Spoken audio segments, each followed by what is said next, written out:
البتہ ایک مسئلہ جو ہے نور اور بشر کا، وہ ذرا تھوڑا سا میں حل کر دوں آج. آپ سمجھتے ہوں گے لا ینحل ہے. میں نے جس طرح کہا تھا کہ امام بخاری کا قول بھی 100% درست اور امام ابو حنیفہ کا بھی 100% درست ثابت کیا کہ نہیں، اسی طرح میں کہتا ہوں جو حضور کو بشر کہتے ہیں وہ بھی 100% درست، جو حضور کو نور کہتے ہیں وہ بھی 100% درست. مطلب کیا ہے؟ دیکھیے، ہر انسان کے وجود کے دو حصے ہیں. میں نے پہلے دن شاید کچھ بیان کیا تھا. ایک خاکی وجود، اور اینیمل بینگ جو حیوان ہے ہمارا. ایک وہ روح ربانی جو اس میں پھونکی گئی.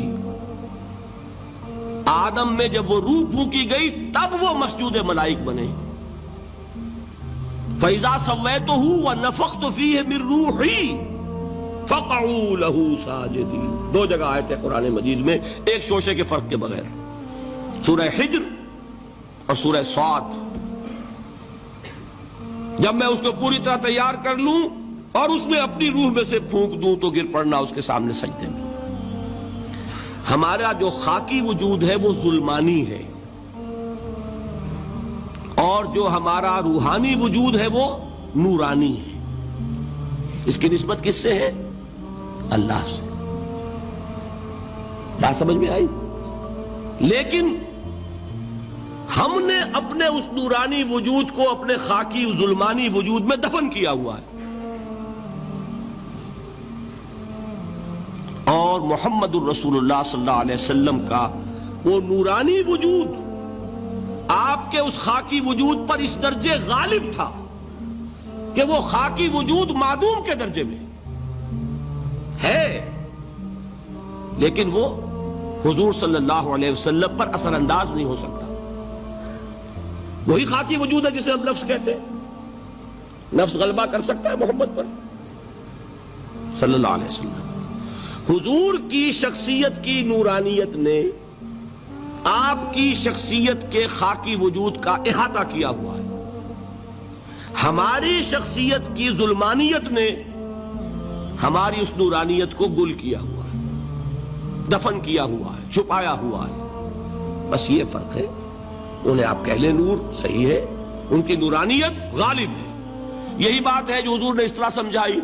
دیکھو، ہر انسان کے ساتھ ایک شیطان ہوتا ہے. اب کسی صحابی نے بڑی جرت سے کام لیا، پوچھ لیا حضور کہ آپ کے ساتھ بھی ہے؟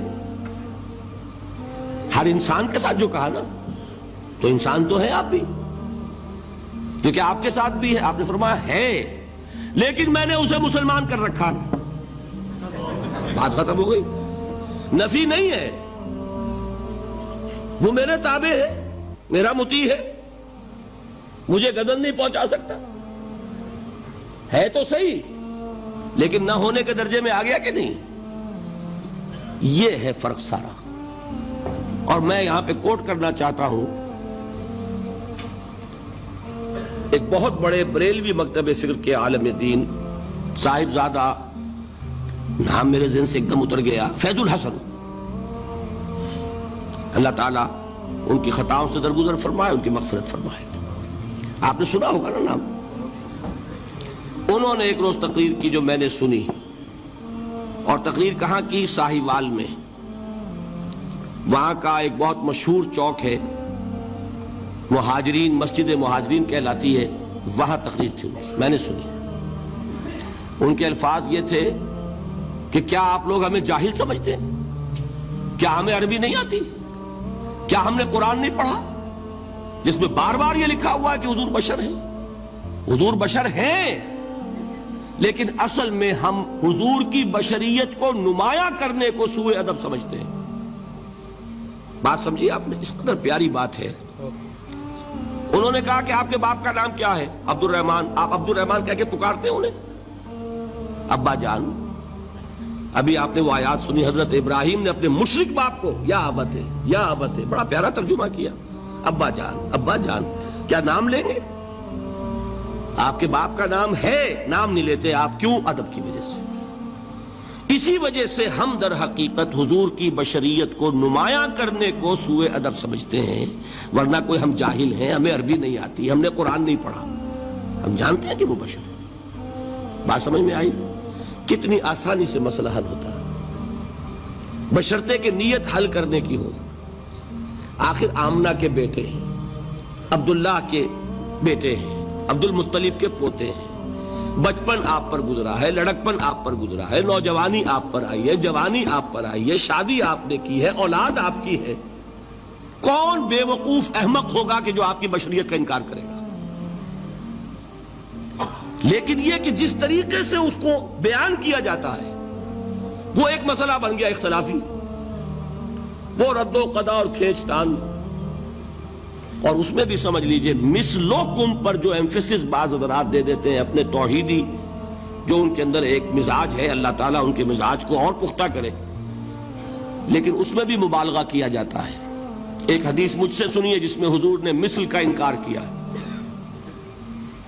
مثلکم کا مطلب اگر کسی نے یہ سمجھا کہ بالکل ہم جیسے ہیں تو بہت بڑی مغالطے میں۔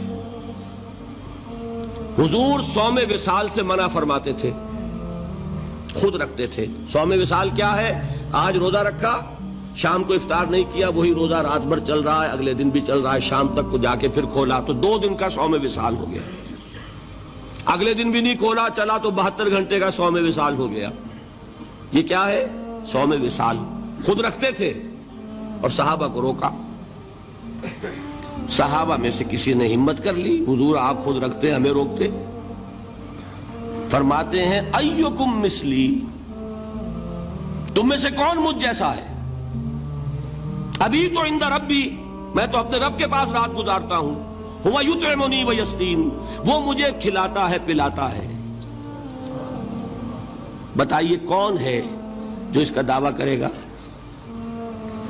حضور کے خصائص ہیں۔ حضور خود فرماتے ہیں تم صرف سامنے سے دیکھتے ہو، میں پیچھے سے بھی دیکھتا ہوں۔ کہاں ہوا وہ مثلیت؟ اگر آپ نے بالکل اپنے جیسا سمجھ لیا تو بڑے مغالطے میں ہیں آپ۔ نبی کا مقام ہے، نبی کا رتبہ ہے، نبی کے خصائص ہیں۔ آپ سو گئے تو آپ کی نیند، آپ کی وضو ٹوٹ گئی اور نبی سو گیا تو کہاں گئی مثلیت؟ پھر مثل اس معنی میں کہ بشر ہیں، نسل آدم سے ہیں، اس میں کوئی شک نہیں، اس معنی میں مثل ٹھیک ہے، قل انما انا بشر مثلکم۔ لیکن ہر اعتبار سے تو نہیں، سب سے بڑا فرق یہی ہے کہ وہی آ رہی ہے، معراج پہ تشریف لے گئے ہیں، اس دنیا میں بیٹھے ہوئے بھی جنت کا مشاہدہ فرما لیتے ہیں، کرا دیا جاتا ہے، دوزخ کا مشاہدہ کرایا جاتا ہے، فرشتے کو دیکھ رہے ہیں، یہ چیزیں ہیں۔ اور پھر خصائص جیسا کہ میں نے عرض کیا کہ آپ پیچھے سے بھی دیکھتے ہیں۔ آپ کا معاملہ یہ ہے کہ آپ اگر سو جائیں تو آپ کا وضو نہیں ختم ہوگا۔ یہ ساری چیزیں جو ہیں ان سب کو بیلنس کیجئے تو معلوم ہوگا کہ آپ بشر بھی ہیں، 100% درست، لیکن آپ کی وہ نورانیت، آپ سراج منیر، ہدایت کا روشن چراغ، آپ کی جو روح انور ہے وہ آپ کے اس جسدی وجود پر اس طریقے سے حاوی ہے کہ گویا کہ اس نے اس کی ظلمانیت کو ختم کر کے رکھ دیا۔ اس معنی میں کوئی کہے نور مجسم تو مجھے کوئی اعتراض نہیں۔ یہ ہے ان چیزوں کو جمع کرنے کی شکل، خواہ مخواہ کی کھینچ تان کے سوا کچھ نہیں۔